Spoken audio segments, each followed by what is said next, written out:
The connection between humans and the rest of the world around us is for the most part limited by our own lack of vision and awareness. We can and do learn better ways to do things every day and put those lessons to pretty good use most of the time. When it comes to working with nature, and in particular animals, we must train ourselves, be more patient, observant, and above all consistent in how we communicate with them. Our consistency in all our communications, especially with our dogs, is the key to using their abilities to our advantage. And her alert signals again are yawning and with a little cry behind it. Yeah, they're a stress alert. They can be, she'll pant sometimes. Some dogs will have hiccups. Some dogs will be puppies. Yeah, that's what she does the most of a stress alert for the yawn, the cry, and then we're teaching her every time that she does that we're going to check, and then she comes up and paws me. And as she gets older, she will paw regularly for a high or for a low.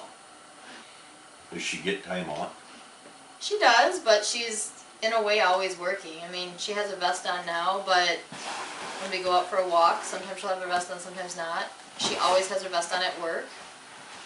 She totally has puppy playtime. I have probably 50 toys in here that she plays with. Good. You know, yeah, she's definitely, she's being a puppy right now. She's rubbing around and she enjoys life. She's a fun dog, yep. And I chose the name Zoe because Zoe stands for life. So. In what language? I don't know. Okay, it's something you picked up. It's just something I found on the internet and checked out a couple sites, talked to my sister and my father, and we all agreed. So we had to name her before we actually got her. So I wanted something that was meaningful, something that would represent what I needed her for. Cool. And it worked out that way. And it fits her. I think it fits her. You were planning this this strategy long before you received any results or knew what the pathway was going to be. Mm-hmm.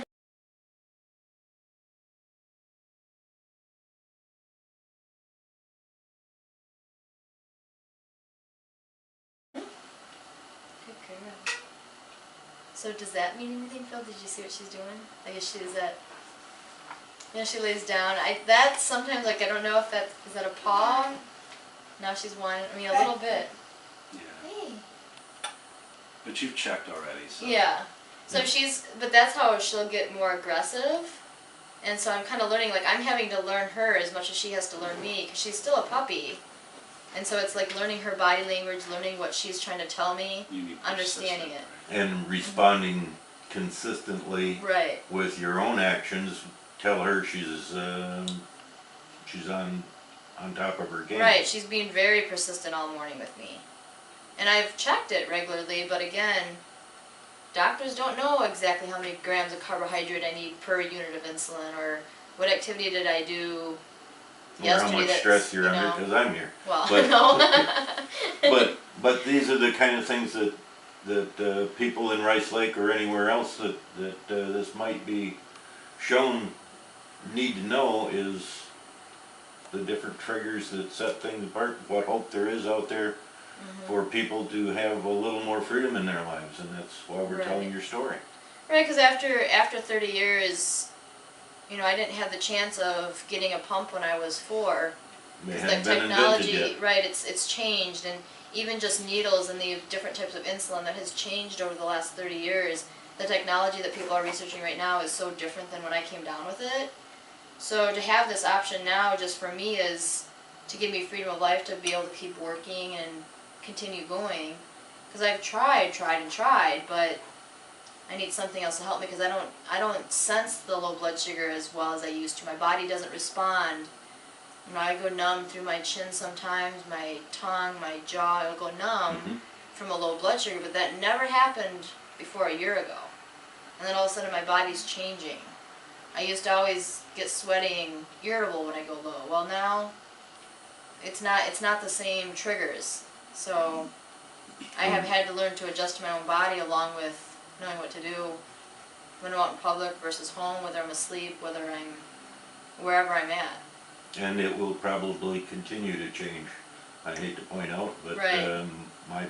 my past with different people that I've known with diabetes is, as you age, things change, and it's tough to know what the new signs are when you were trying to figure out the ones that were there a couple years ago yet. So, Right.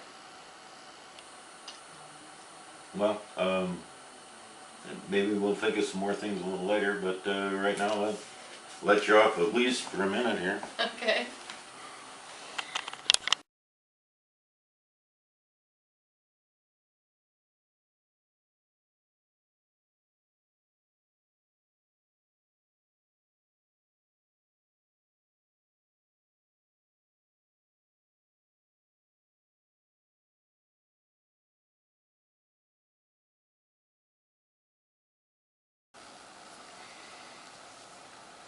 It's taken me a few days to think through this,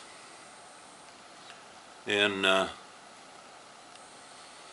my daughter and her husband are about the same age as Joy. And my grandkids are just a little older than Joy was when she was diagnosed with this type of diabetes. If a dog can give her that kind of security that she can wake up in the morning, not just refreshed, but just be sure that she can wake up in the morning, that's something you can't put a price on. Whether we can debate whether the dog is being used or not the question. She gets a reward for what she has learned to respond to. I'm okay with that, because I'd do anything to make sure that my daughter or my grandkids didn't have to live through the insecurity of not knowing whether they could wake up in the morning or would wake up in the morning.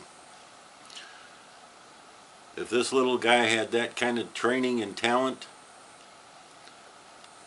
without a doubt, I would put him to use in whatever way possible to make that happen. Consider for yourself what it would mean to you or someone you love in your family. And then you figure out what you're going to do with the information you now have available. It's a good life, being a servant of others. Take advantage of it. Right, Sam? Yeah. Yeah. Good. Good boy.